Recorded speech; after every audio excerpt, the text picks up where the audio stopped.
안녕하세요. 반갑습니다. 이번에 감상하고 온 영화는 얼굴입니다. 결론부터 말씀드리면 저는 꽤나 재밌게 감상했어요.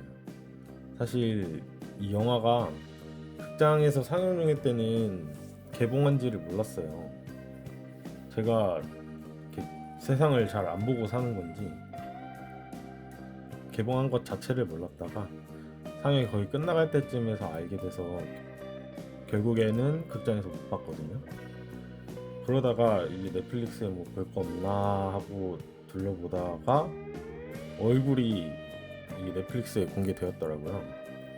찾아보니까 1월 5일부로 넷플릭스에 공개되었고 작년 9월에 개봉한 영화인데 생각보다 OTT에 좀 빨리 풀린 느낌이었어요.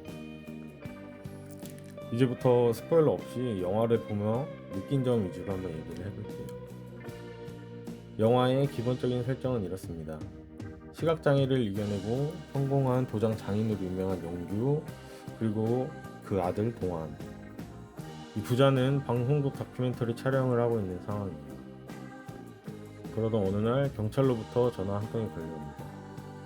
오래전 사망한 어머니 영희의 유골이 발견되었다는 소식이죠. 사실 사망한지도 몰랐어요.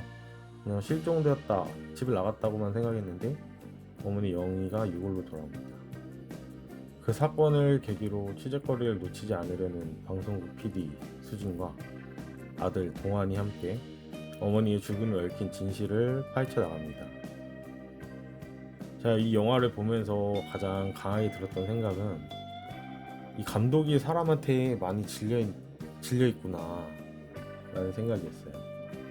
정말 등장하는 인물들 중에 한 사람을 제외하고는 모두가 다 이기적인 사람이에요.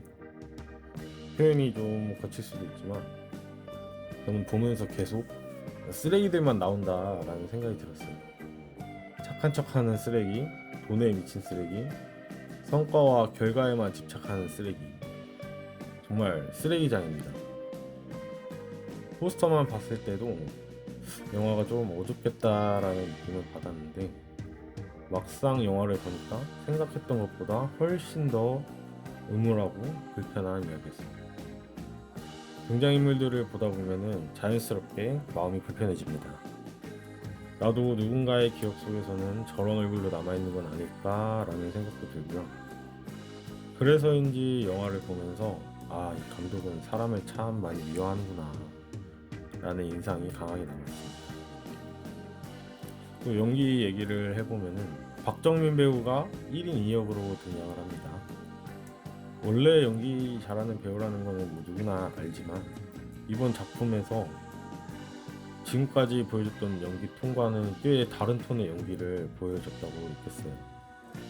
같은 배우가 연기한 거란 거를 아는데도 두 인물이 정말 완전히 다른 인물로 느껴질 정도로 분리가 확실했습니다. 그만큼 몰입도도 높았고요.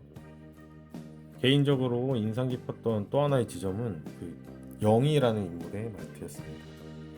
말을 더듬는 설정이 있는데 처음에 목소리 들었을 때 신현빈 배우 아닌가? 라는 생각이 들었어요.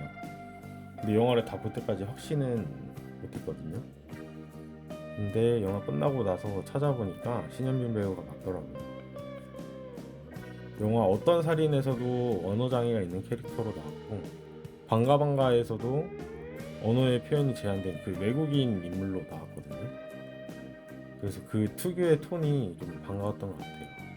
개인적인 생각이지만 한국어를 유창하게 하지 못하는 인물을 굉장히 설득력 있게 연기를 잘하는 배우라는 느낌을 받았습니다.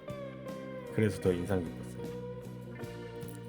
사실 저는 영화를 극장에서 보지 않고 집에서 보면은 몰입이 잘 안 돼요. 자꾸 막 딴짓하게 되고 딴 생각하게 되는데 그러다 보니까 극장에서 안 본 영화는 별로 애정이 안 생기고 감흥이 안 들어요. 근데도 얼굴은 영화를 다 보고 나서 영화 외적인 정보까지 찾아볼 정도로 나름의 흡인력이 있는 작품이었습니다. 마지막으로 뭐 제 나름대로 해석을 붙여보자면 사람이 보여주고 싶은 얼굴과 결국 드러나게 되는 얼굴에 대한 이야기로 느꼈어요. 다큐 속에서의 나오는 얼굴, 타인에게 보여지는 얼굴, 또 가족 앞에서의 얼굴, 하지만 그 진실 앞에 무너진 얼굴까지. 이 영화에 등장한 인물들은 모두 각자의 얼굴을 쓰고 살아가지만 가면을 쓰고 살아가는 거겠죠. 결국 사건을 통해서 이제 하나씩 벗겨집니다. 그래서 이 영화는 누군가의 죽음을 추적하는 이야기이기도 하지만 동시에 사람의 민낯을 끝까지 들여다보는 영화라고 생각이 들었습니다. 집에서 본 영화였지만 생각보다 여운이 오래 남았고 불편했지만 쉽게 잊히지 않는 작품이었습니다. 이상으로 영화 얼굴 감상은 여기까지 하겠습니다. 시청해주셔서 감사합니다.